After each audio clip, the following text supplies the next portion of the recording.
All right, we are here with Christine Goulay, founder of Sustainabelle, who graced us with your presence here in Stockholm from Paris.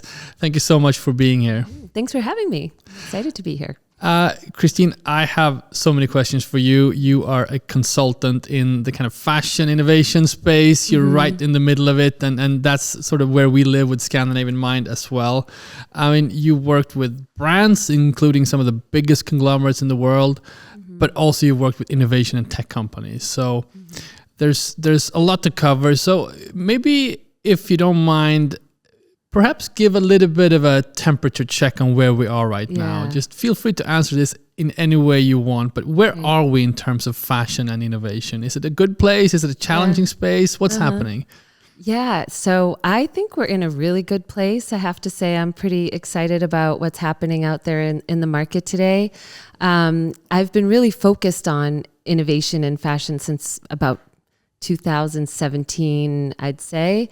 Looking across the value chain from alternative materials to end of life, going through COVID, where we had the acceleration of adoption of all these digital tools. And yeah, when I look back and see how much progress has been made since 2017 to today, it's pretty amazing. So the number of startups that are out in the world, making amazing solutions across the board has multiplied by I don't know how many, but they're really now. Before the problem brands would be like, where's the pipeline? And I need solutions. And now the problem is we have so many to choose from and we don't know how to decide which is the right one for us. So it's kind of flipped over to this plethora of different technologies that are out there. And we're seeing a lot of things hit the market. So not just in capsules, but also in bigger, more important volumes, both on sort of the finishing side with OnceMore. I think we're seeing some great product hit the market, for example. So it's very exciting. It's exciting, yeah. Good. I love that energy to begin with. And I want to talk more about how brands should navigate this kind of moment with all these new technologies coming out. But we have to do a little bit of a background on you because you have done so many different things. And let's just get into it. And first, maybe start with what Sustainabelle is. Yeah, so Sustainabelle is an advisory services company that I started almost 2 years ago, which is really focused at this intersection of sustainability, fashion, and innovation. I do have a couple of clients who are in food and spirits and cosmetics, but because there are a lot of transferable issues between fashion and these other sectors as well, same supply chains in many cases to a certain point. But yeah, I'm just so driven. I've always been in the middle of this entrepreneurship field. So I started as a corporate lawyer in venture capital, and I was a lawyer, and that was really boring. And I was looking at the startups, and I was like, wow, what they're doing is so great. So I said, I'd rather go to the other side. And then, did my MBA and entered into sustainable fashion with a startup called Eden back in the day, which was a startup founded by Ali Houston and Bono from U2 to try to create sustainable employment in sub-Saharan Africa. And ever since, I've been in this world of entrepreneurship. How do you balance impact with financial return? What are those trade-offs? And trying to really find those innovative business models that can make things a reality within the constraints of capitalism where we are today. So that's kind of the approach I try to bring to the table. I feel like I can have the most leverage the most quickly by helping to support the most promising products and solutions that people will want to buy or that brands will want to buy, which is why I focus on supporting the innovators and startups and working with investors as well so they understand where to place their capital to have the biggest impact. And then on the brand side, really a lot around sustainability strategy, innovation strategy. So I feel very lucky that I'm not a lawyer anymore and that I'm doing this work, which is much more fun and uplifting, I have to say. So, well, it sounds like it. Talk a little bit about your experience with working with fashion brands, because you have worked with fashion brands, and what do you bring with you from that experience into your consultancy? What anything in terms of your understanding of where they are or how they operate? Oh, for sure. Yeah, I think it's super valuable because, as I mentioned, I worked with Eden, and when I was there, I was launching the B2B business. So not in it was a mission-driven company, so sustainability was included in what I was doing, but it was really focusing on the P&L, on the sourcing, on working with the different teams, design, on launching e-commerce. So very much from that business side. And then I was at the Kering Group for almost 7 years in the sustainability department. So they're working on sourcing and working on innovation and trying to help the business integrate the solutions and the guidance and the objectives that we were trying to set for the group. And Kering is obviously one of the most important luxury conglomerates. Yes, that's right. Based headquartered in France, with houses such as Gucci and Saint Laurent, Balenciaga, Bottega, all these amazing creative houses. And then with PANGAIA, so a small startup with a D2C business, and I was launching the B2B business there. So again, P&L, strategy, building the team, how are we going to make this work? And all of that has been invaluable to understand how the brands are operating and where the friction points are in being able to adopt new innovations or sustainable materials, and how to integrate them into the business when you do have these financial pressures as well, which are real. And that's why I'm a bit obsessed with business models, like I was referring to before, because I think creativity and business models can really help with those friction points. Well, let's double click on those friction points, because one of the issues we are kind of obsessed with at Scandinavian Mind, and I think it's very pertinent here when we're doing this in the context of OnceMore and their innovation. But there is this kind of disconnect happening between, you have fashion, which is a fairly traditional industry, I would say, even though they're kind of, there's about design and modernism and all these things. But in the back end, it's pretty traditional, been operating very, the same way for decades. They now have to adapt to a new reality in terms of sustainability. Okay, so new technologies come in, and new technology. People come in from entrepreneurial side, engineering, that type of thing, and they have to talk to these fashion people. Yeah. Can you just anything from your experience about that friction? To me, that's friction. There's definition of friction. What happens there? Yeah.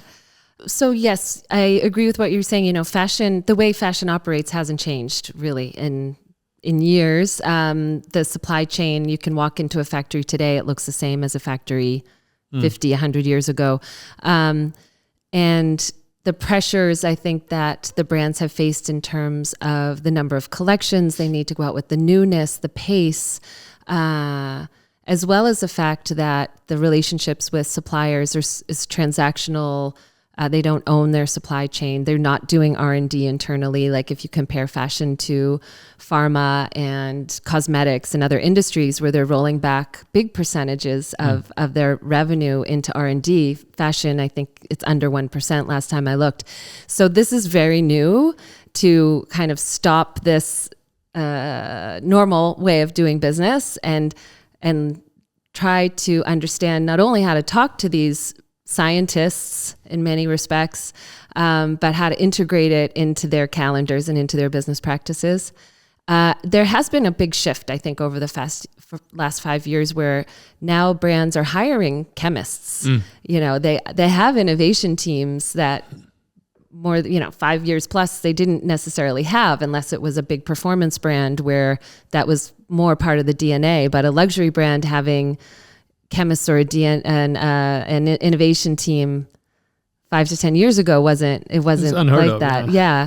So there are steps they're taking to be able to reduce that friction and be able to understand how to talk to these different experts that are coming in. And I think the brands are making a lot of headway in engaging more with their suppliers around these topics, because in many cases you need that triangulation with the innovator and the supplier and the brand, and the suppliers can bring a lot of that technical expertise in to make sure that they're filling those gaps that the brand might have. But it's still, getting the timing right with the collections coming out and working on an innovation that might take iterations for 12 to 18 months isn't going to fit into quick collections. So there's, you got to think differently. You got to create structures within your brand that will enable this parallel process to take place. And of course, you need also some, not only the human resources, but some financial resources to be able to support that as well. So it's a very different way of doing business. I think there are resources out there like, I was just at Fashion for Good yesterday in Amsterdam, which has members that are suppliers and brands that work on these issues together and create a community to help support the innovators in the space.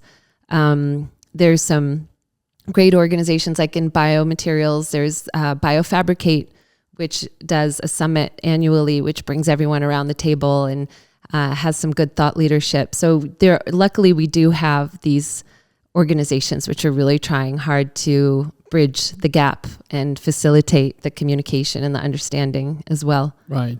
Let's talk about, you mentioned new structures, and I find that fascinating. What type of new structures does brand need to implement in order to work more with new innovative materials? Because as you said, maybe if in a kind of fast-paced world, new collections all the time, there's very little room to maneuver in terms of just doing something completely different and such. What is that new structure you see? Yeah. Well, I mean, I think, as I was saying, some of the performance brands have been doing some of this work for a while. So you'll see that there's a futures team, and these are people who will be looking 5 to 7 years out and saying, okay, it's not ready for next season. And everyone understands that we're in for the long term when we're ready to develop and co-develop with some of the innovators that are coming out. So I think that's one way of doing it, is you have this special department that everyone in the company understands they're looking long term.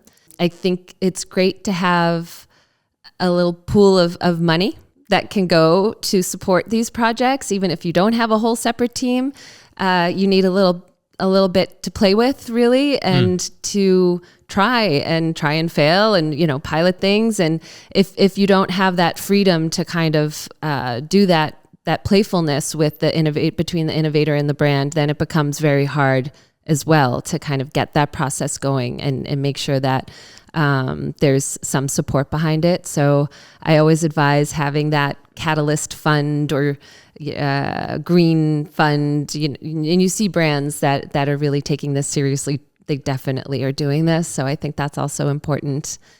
And I think above all, with anything we're trying to do, we need to look at the incentive structures of the people within our teams who are working on this. So I make this analogy, when I was growing up in the US, there was this commercial and it was called "Where's the Beef?" I don't know if you ever saw this here. No, so it's like an old lady who orders a hamburger and she has the top bun and the bottom bun and she's going, "Where's the beef?" And that's kind of what I feel is happening with incentive structures, because you have this top bun, which are these very top-down sustainability strategies, like we want to achieve by 2025 50% of this or whatever it is. So you have all that. And then at the bottom up, you have like, employees, ride your bikes to school, to ride your bikes to work, or don't use plastic. But you have to operationalize what's coming from the top. And in many cases, especially when it comes to adopting new innovative materials or sustainable materials where there's a premium, the people who need to adopt that are completely, like the buyers or the merchandisers, are completely disincentivized from doing it, because a premium means that they're cutting on their margin, or they're raising the price to the consumer, and then the sell-through isn't good. So why would they want to do that? And it makes it incredibly hard, even if on a personal level, their personal persona is like, I want to do this. Their professional persona is like, this is running against what your company is telling you should be focusing on.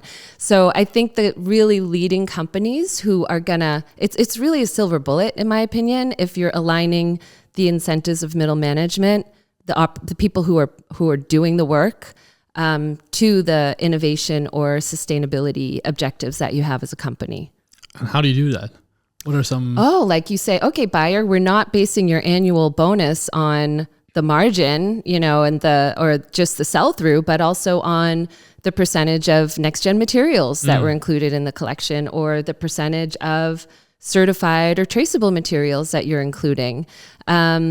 So it widens what they're looking at. It widens what's important for them. And if that's we all want to make sure that, especially with inflation and rising costs of living, that we can pay our own bills too. And we all need to understand, like, what do we need to focus on to enable us to do that individually and personally within our lives? And what is the message that the company is sending to us as being important as well? So I think it's really key to moving this along. And you do find, like with Kering, for example, the CEOs of the houses, their bonuses were linked to the impact results. We called it the environmental profit and loss. So the environmental profit and loss results of the house, the CEO was judged on that as well, and that trickled down to senior management. And I think that's becomes more powerful overall. For me, financial incentives are, like I said, they're silver bullets if we get them correct. Well, let's look at this from the lens of the innovation companies coming in. They need to talk, the scientists, if you will, that you mentioned. They now need to talk to this kind of age-old industry where there's kind of the ways of working is pretty set, and they have this solution that they want to implement. What do you see? What kind of challenges do you see for these companies? I know you're involved with many of them. Yeah, it's not easy. It's kind of a different language. It's a code. There are codes. And not just, there's fashion, but then there's also luxury versus performance versus premium or versus footwear. So it's difficult to navigate if you haven't been, I want to say indoctrinated. Maybe it's not indoctrinated, but around it a lot. So that's one of the things I'm definitely helping on. And I try to help establish the personas, not only that when you're with luxury houses, this is how they're going to, this is what they're prioritizing, these are the things they're going to be asking you for, but also within that, who are you speaking to? Is it the finance team? Is it the sustainability team? Is it the innovation team? What are their KPIs? What is the love language that you speak to them? There's a woman who uses this love language term, and I think it's really great to think of it in your business as well. Like, what is it that these people will respond to and resonate with them? So you're going to have different key talking points for the finance team than you will for the sustainability team, and you have to be prepared in the way you're talking about your innovation for each of those scenarios. Right. So yeah, it's not only fashion and what kind of entity within fashion, but then trying to drill down also on informing the innovators what the pressures are for the different roles within those companies. Yeah, and many times it is kind of that complex. You have to touch on so many different kinds of departments within the fashion brand in order to implement a new thing. So it's not just, let's just switch suppliers and we'll be sustainable. It's like you have to change things through and through. Isn't that your experience as well? Yeah. You need a lot of patience. Really, it is not easy. And it's a kind of a universal friction point, to say it nicely, where the startups are going, well, I talked to them and then they connected me to that person and that person said they'd connect me to this person. And it's hard. It's hard to navigate. And I always suggest, I say be patient and keep persevering and keep pushing through, because I've seen in many instances a conversation starts and 3 years later or 4 years later, it comes to fruition and there's like uptake from the brand of that technology or innovation. But I also say to the brands, everybody in the brand has such a huge role to be a champion for these startups. And it doesn't matter if you just started and you're junior. It doesn't matter if you're senior. If you like a solution and a startup and an innovator, you become their champion and you help them navigate this. And you continue to connect the dots for them internally in this big, complex structure. And you coach them on who they're meeting with and what they need to know. And yeah, so like many big organizations, they're siloed, and the power of breaking down those silos can't be underestimated, and helping to lead that innovator through that is huge. And it doesn't take a lot of work. It doesn't take a lot of expertise or skill. It's just perseverance. Right. On both ends, yeah. But there's a lot of knowledge sharing needed, or like almost like you have to educate. I mean, in terms of if you're an innovation company, whether you have a material or your software, whatever it is, selling to the fashion brand or fashion industry, it's my experience that there's just so much kind of education that has to be part of that selling process. You have a product you want to sell, but it's not as easy as maybe other industries. You can't just double click on it and then, off you go. Right. You have to implement all this new knowledge within the fashion brands. Yeah. Yeah. No, you're right. It's hard. I've been working in sustainability, I think it's like almost 20 years. And there are times when I'm still not sure what the right thing to do is, These are super complex issues. Yeah. And there is a lot of education. It's the perseverance piece again, just coming back to that. It takes a long time usually. Unless there's a really good business case where you still need the education, but it goes faster. Honestly, it's really key if you have a good business case behind you. One thing we talked about prior to this interview, which I thought was really interesting, is this kind of shift in kind of we need to start thinking more holistically. And this goes for, it's a big topic now with the upcoming EU regulations, so it's kind of forced upon us in a way. But, I saw maybe 10 years ago when fashion brands started doing different sustainability initiatives. It was really it was inside their own, within the confines of their own brands and operations, if you will. Yeah. And you mentioned this notion that we have to start thinking of, from an industry perspective, or I guess planetary perspective. Talk a little bit about that, and what are the different kind of, modes of operation or just different mindsets you have to have? Yeah. Yeah. Well, going back to this constraint of capitalism that we're in, what happens is, in constraints of being human, is we get very focused on the short term and short-term gains. Quarterly results, is for public companies, it's a huge pressure. And when we're talking about sustainability, not only in terms of how are we going to save our planet and the people on it, but sustainability in terms of the sustainability of a business in the long term, it's a long-term game. And we have to look at, can we secure our supply of cotton in 20 years? And if so, how much is that going to cost us considering what's happening? Can we secure our internal employees who are going to be more loyal if we're actually paying attention to these things? There are a lot of studies out about that. Are we going to be able to secure our customer and consumer base, which again, the loyalty they have to companies who are doing the right thing has been proven through many research studies. And so it requires that ability for leaders in brands to balance the short-term pressure they have with the long-term. And so what we do see sometimes are brands saying like, well, I want this solution to be 100% sustainable, including our waste materials. So it's totally closed loop and it should be ready now. And, and I understand. Yes, I understand all that. However, there's also this idea of like a more of a landscape approach, like we're seeing with regenerative agriculture, where you're not just focusing on where your own supply is coming from, but you're understanding that the whole ecosystem needs to be healthy in order for you to source from one part of that ecosystem, or to be able to enable like that crop to exist in the long term. So I think we also need to think about the ecosystem approach with innovation as much as we can, and the incremental nature of it, and the fact that you can't necessarily use your own material right away. You can't necessarily close the loop on everything where we are now, and that there are going to be milestones in place that we need to look at to ensure that we're all moving in the right direction for long-term sustainability of our own brands and companies too.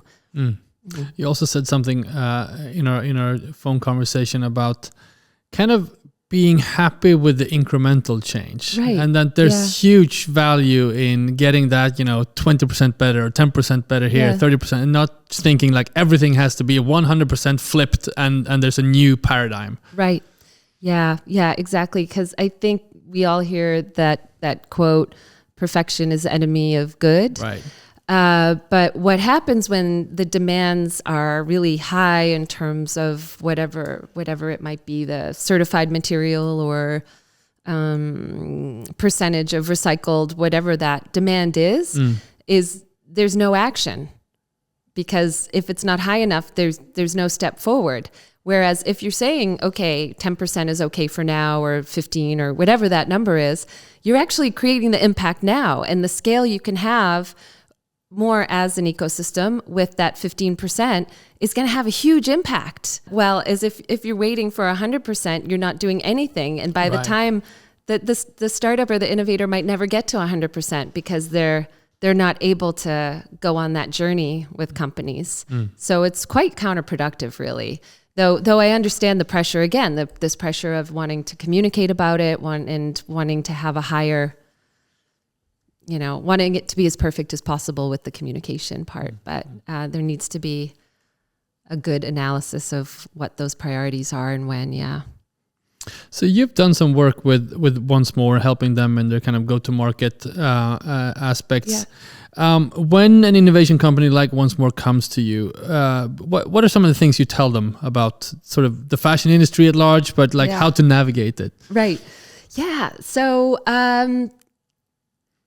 some of the same themes we've been talking about a little bit. So the perseverance, the importance of finding a champion internally within the brand or at a supplier you want to work with, so that they can help you navigate. Being really prepared, so constructing those personas. Also, the types of things I usually help with is like the business development funnel. What are your priorities? Do you want to get something out as quickly as possible? Do you want someone who's going to help you market? Do you want someone who will help you co-develop over 12 to 18 months and then helping them match who I know on the market are doing these different things so that those become their priority targets that they can go to because they have the innovator has clear priorities that they want to match. And then trying to help create those partnership structures that will make it easy for the brand or their supplier to say yes. So how do you de-risk it? How do you put the milestones in place so that you're building over time, so that the brand doesn't, the person you're speaking to doesn't have to get sign off from 5 other people. They can say yes pretty quickly to get to that proof point and then say, okay, let's grow this and then get other people on board now that you have some credibility behind you, all these sorts of things. And then because even though I hated being a lawyer, I'm very happy now because a lot of it comes also to these agreements. You hear a lot in innovation, especially with materials about, can we have off-takes and purchase commitments and LOIs? And so trying to help with those structures and negotiations too, which are very new for fashion, very difficult, but still something we push for sure. Yeah. What have been some of the learnings working with OnceMore, getting to know their product and pushing it out there? So I love, obviously I'm working with them, but I love what they're doing. I use this acronym when I'm talking about innovation, and it's called TIP. And so I say we're getting a tipping point with climate change. Let's get to a tipping point with these innovations. And so I have 2 T's, 2 I's, 2 P's. It's team, timing. Is the market ready? So team, obviously, is self-explanatory. Can they execute? Timing, is the market ready?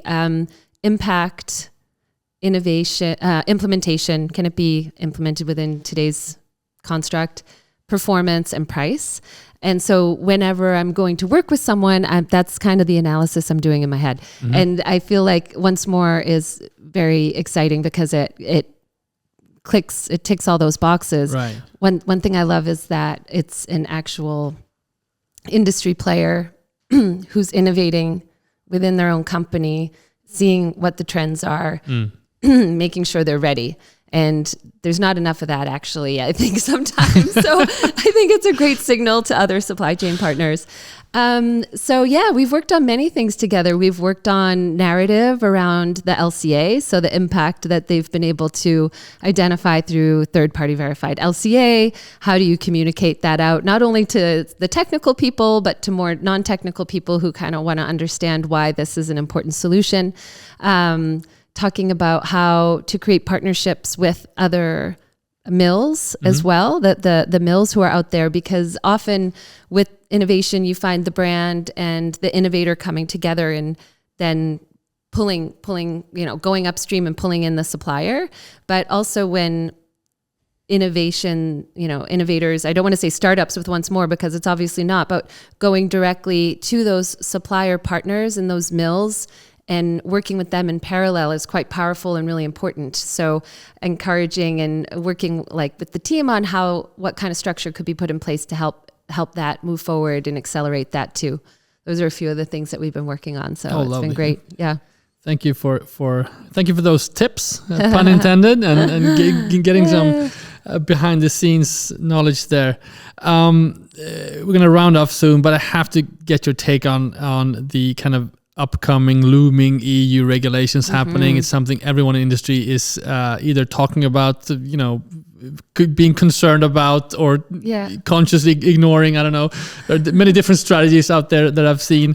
How much bandwidth do you have for what's happening? I mean, because it's such a developing story, but it's got to be present in your advice. Yeah. No, I'm looking at it quite a lot. But boy, every week there's a new announcement. Today, France passed the tax for fast fashion, and it was just approved today. So I feel like, you have to keep up on a weekly basis for the moment. Where is the CSDDD? Where is CSRD? Who's it going to apply to? When is this coming into force? So I do spend quite a bit of time keeping up with all of that. And that's very, very, it's exciting because it's really going to drive that change. Sometimes when I talk to people and I say, what are you most optimistic about? That's what it is, because they feel like that's when it's mandatory, it will really accelerate the action.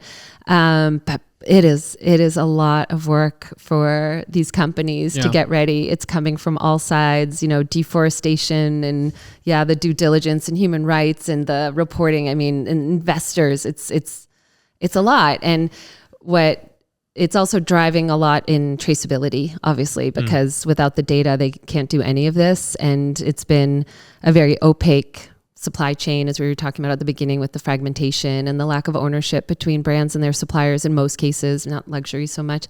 But now there's this need to understand, get that visibility, get that data from their suppliers, make sure it's reliable, clean it, get it together, figure out where to report out to what. So it's a lot of work. It's a lot of work. I'm glad there are people spending all of their time doing that, which is good. But I'm definitely following it and trying to help where I can. Yeah, well, the attention is needed, obviously. Yeah. I feel like I want to ask a question, but I realize when asking it, if a company hires you, I feel like they're probably on top of things and they know what to do. But what are some of the things you hear, maybe, elsewhere in the industry as well? Are brands, I hear a lot of worry, for instance. Like, what do you think? Is the industry ready for what's coming? With the regulation? Yeah. No, I would say no. Because, fashion has been, I've said this before and some people don't really like it, but I feel that fashion has been quite underregulated compared to food, transport, energy, built environment, all of these things which have direct health and safety risks, or really visible health and safety risks, because fashion obviously does as well, but people haven't made that link until more recently. So I feel like they've all been quite regulated for many, many years. Fashion has been self-regulated and has done an amazing job with all of these working groups. I joke that as a sustainability professional in fashion, you can spend your life, just your whole work week, in working groups around cotton or man-made cellulosics or wool or whatever, leather. So fashion has done a great job with this self-regulation.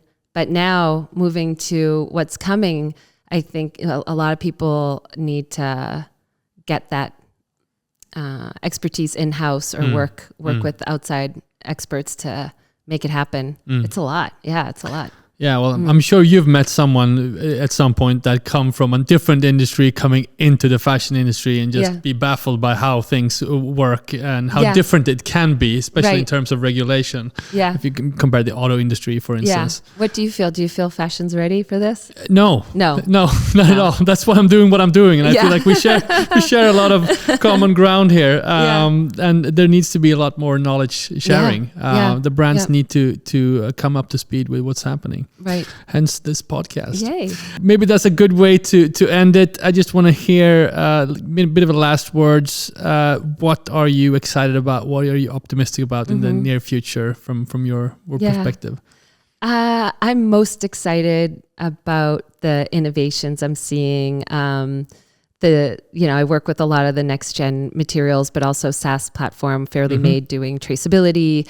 But I think the amount of innovators we're seeing and the solutions they're coming up with, which I think consumers and businesses are going to love. And that's where I think we can make the change. As I was saying before, once you're producing something that people want, then things will roll more quickly. So these low impact solutions are great. I also think regenerative ag, I have to say, is super inspiring. One of the companies I work with, Matera, is doing regenerative cotton, but that also is going to have such a direct impact on the livelihoods of the people in the supply chains, which really hasn't changed since I've started all this. Like, the life of the farmer is unfortunately almost exactly the same.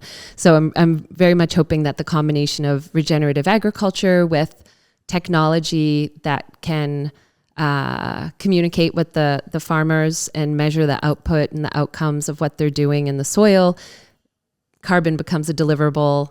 What they're achieving in soil nutrients and improvement becomes a deliverable.